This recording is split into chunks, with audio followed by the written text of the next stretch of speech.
Avanti. Marcia.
Picchetto d'onore, riposo.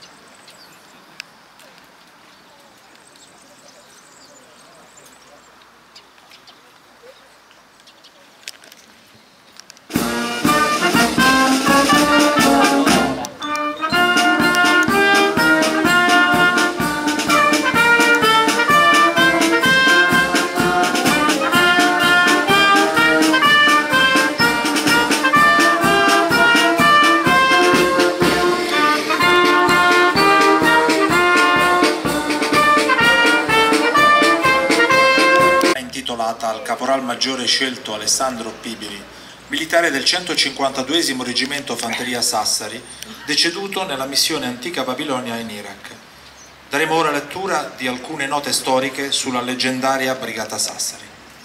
La storia della Brigata Sassari cominciò 100 anni fa a Sinai, a pochi chilometri da dove oggi ci troviamo, e in Gallura, a Tempio, con la costituzione del 151° e 152° Fanteria. La mobilitazione segreta di nuovi reparti militari dava l'avvio ad un'avventura che gettò nella fornace della Grande Guerra centinaia di migliaia di uomini e costò alla Sardegna, che nel censimento del 1911 contava 853.000 abitanti, 14.000 morti.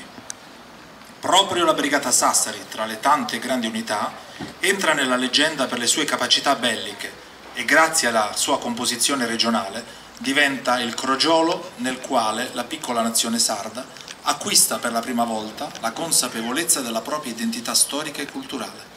Dalla prima guerra mondiale in poi, essere sardi assume il significato di fare il proprio dovere fino in fondo, in qualsiasi situazione. E tra sardi e brigata tattarese si crea un legame che va al di là delle glorie militari e del mito che circonda questa unità.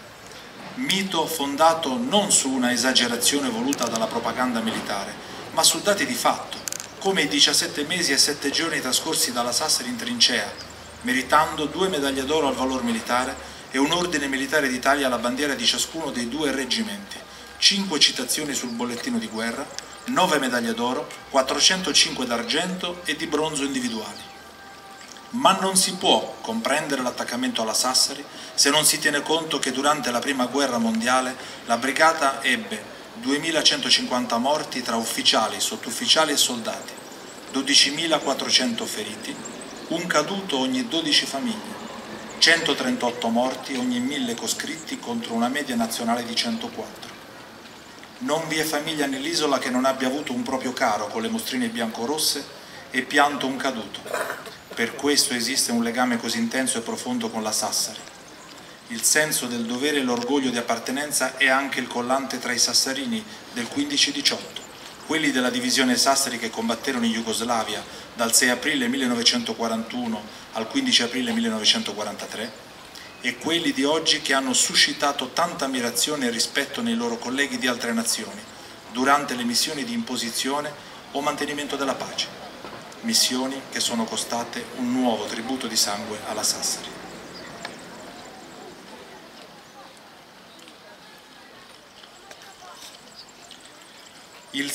Prende ora la parola il sindaco della città di Selargius.